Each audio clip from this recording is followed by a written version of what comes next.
Hello दोस्तों। जो हैदराबाद का ओवैसी है वो हर बार हिंदुओं के बारे में अपशब्द बोलता रहता है, अनाप शनाप बकता रहता है। उसके लिए स्वामी अवधूतेश्वरानंद जी ने क्या कहा और कितनी भयंकर चेतावनी दे डाली हिंदुओं के लिए, ये भी देखना बहुत ही ज़रूरी है। तो अभी ही देखिए और पूरा वीडियो अंत तक देखने के लिए बहुत बहुत ही शुक्रिया। और देखिए अवधूतेश्वरानंद की चेतावनी। ठीक है ना। तो हम तो इस बात के पक्षपाती हैं कि आउट ऑफ कंट्रोल उनको छूट दे दीजिए। जैसे वो महोदय हैं हैदराबाद वाले, उन्होंने कहा 15 मिनट के लिए भारत की सरकार हट जाए, तो 15 मिनट के लिए छोड़ देना चाहिए और तारीख तय हो जाए, आ जाएं, जिस मैदान में आना हो आ जाएं। इसमें कौन सी बात है? ऐसे डरा करके आप हमारे साथ रहोगे? आप कहते हो कि हम भाई हैं आपके, आप हमारी माँ गौ माँ को माँ नहीं मानते हो, तब भी हम हमारी उदारता देखिए, तब भी हम भाईजान कहते हैं आपको। कहते हैं कि नहीं कहते हैं? जबकि भाई कौन होता है? जिसकी माँ कॉमन हो। तो आप हमारी माँ को माँ कहना नहीं चाहते, भारत माता की जय बुलवाते हैं, आप नहीं बोलना चाहते हो। हम गाय को माँ कहते हैं, आप उसको माँ नहीं कहते हो। उसके बाद भी हम आपको भाई कहते हैं, इतना बड़ा दिल दिखाते हैं, और आप कहते हो कि 15 मिनट के लिए छूट दे दो। हम कहते हैं कि भारत की सरकार को यह मौका दे देना चाहिए, 15 मिनट की छूट दे दे, आ जाए, देख ले कि किसकी बाह में कितना जोर है। ऐसा नहीं है। जो लोग तलवारों की डर से कन्वर्ट होकर के मुस्लिम हो गए, वो लोग कह रहे हैं कि हम वीर हैं। अरे वीर तो हम हैं। हजारों तरह के हमने तकलीफें भोगी, हमने सिर कटवा दिए हमारे पूर्वजों ने, लेकिन अपना धर्म नहीं छोड़ा। आप हमसे लड़ना चाहते हो? आंखों में आंख डाल करके देखो तो पता चल जाएगा। क्या प्रवोक किया जा रहा है हिंदू समाज को भी? भाई प्रवोक तो किया ही जा रहा है। ये क्यों प्रवोक किया जा रहा है ये तो उनसे पूछिए। लेकिन ऐसा वक्तव्य देने वाला व्यक्ति जेल में नहीं गया। ऐसा वक्तव्य देने वाला व्यक्ति आज भी राजनीति कर रहा है। ये राजनीतिक दलों से पूछिए कि इतनी बड़ी बात कह करके लोगों को उत्तेजित करने, देखिए हम तक उत्तेजित हो जा रहे हैं ऐसी बात सुन करके। हो रहे हैं कि नहीं? जबकि कितना संयम होता है।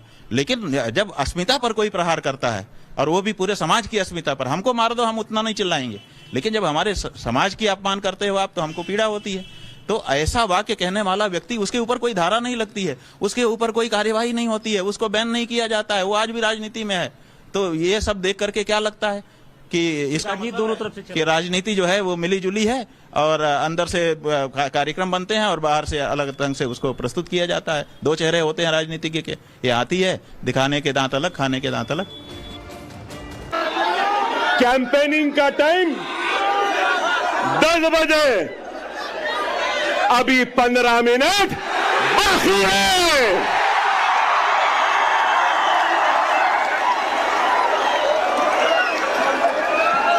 अरे भाई 15 मिनट बाकी है, सब्र करिए। ना वो मेरा पीछा छोड़ती है, ना मैं उसका पीछा छोड़ सकता। चल रही है, मगर क्या गूंज है। वक्फ का मतलब क्या होता है? ठीक है ना। दान किस लिए होता है? लोक कल्याण के लिए, समाज के लिए।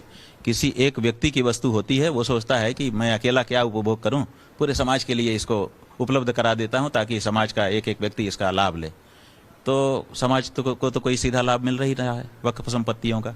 उस पर तो ताला लगा करके एक वक्फ बोर्ड बन गया है, वो लोग बैठे हुए हैं।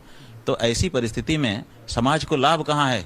उसको कहाँ, उसकी ऑडिट क्यों नहीं की जा रही है कि वक्फ बोर्ड के पास जो संपत्ति है लोक हित में उसका कितना विनियोग हो रहा है? इसके बारे में कोई ऑडिट किसी ने अभी तक नहीं किया है और ना कोई प्रकाशित किया है। अंदरूनी करके रखा हो तो हमको जानकारी नहीं है।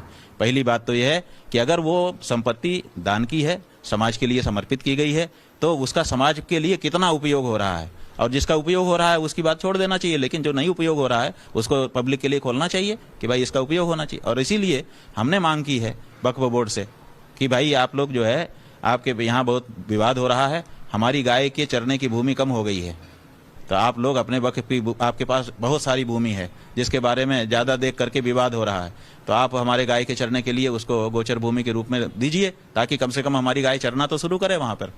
अगर ये कर देते हैं तो विवाद समाप्त हो जाएगा।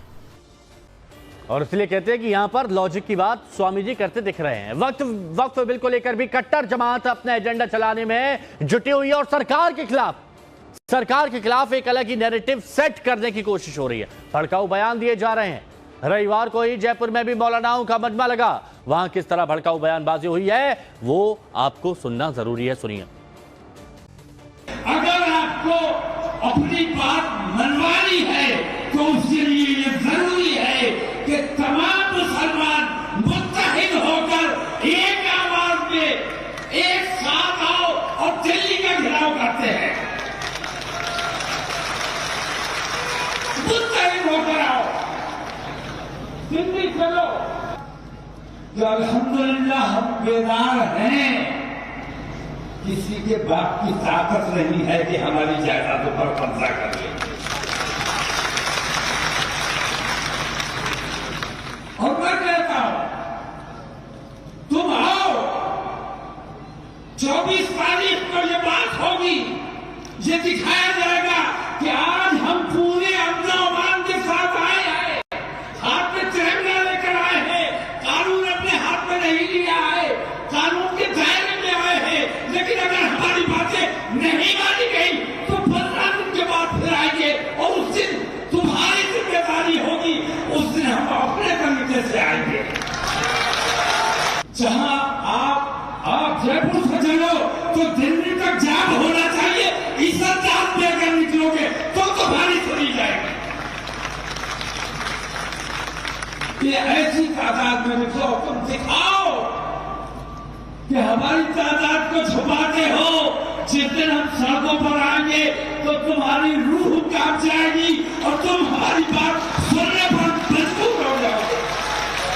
हमारे नौजवान बुज़दिल नहीं है, ये बात मैंने बार बार कही है कि हमारे उलमा ने, हमारे दानिशवरों ने, हमारे कायदीन ने अपने नौजवान